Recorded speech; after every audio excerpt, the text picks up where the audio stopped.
Le quotidien est compliqué à gérer pour Loana. Autrefois superstar grâce à sa victoire dans Love Story, 2001, elle est tombée dans une spirale infernale au fil des années, laquelle a été marquée par des tentatives de suicide, une addiction à l'alcool et à la drogue ou encore par des séjours en hôpital psychiatrique. Ce n'est que depuis peu que la célèbre blonde de 45 ans semble avoir levé la tête de l'eau. Mais ces années d'excès en tout genre l'ont assurément fragilisée sous tous les points.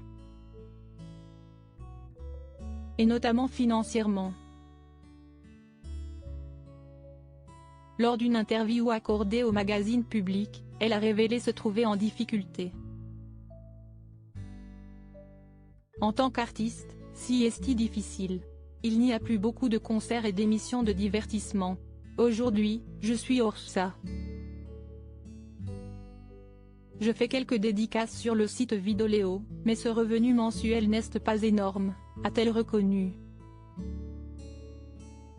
Pour ne rien arranger à la situation, si est la mère de Loana qui rencontre de lourds problèmes financiers. Elle ne gagne que 90 € par semaine et on va devoir partir de chez nous après la trêve hivernale.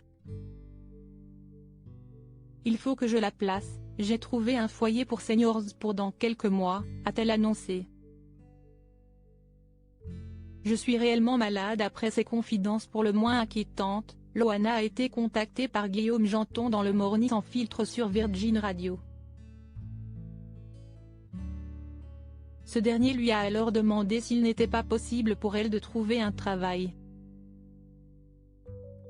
Bah oui, mais le travail se fait rare, autant pour plein de monde que pour moi.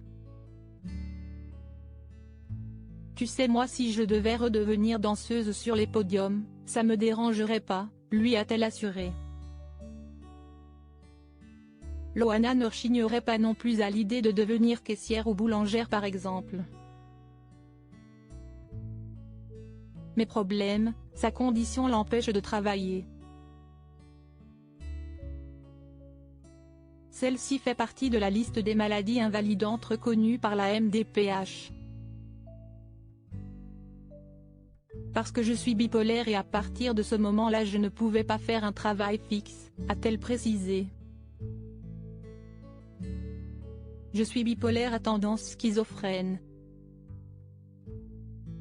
J'ai été diagnostiquée il y a longtemps mais j'ai fait un déni, je n'ai pas pris mes médicaments, ce genre de choses. Je me rends compte maintenant que c'est très utile. Donc en fait je suis réellement malade et considérée comme handicapée. Une situation lui permet aujourd'hui d'obtenir une aide de 400 € par mois.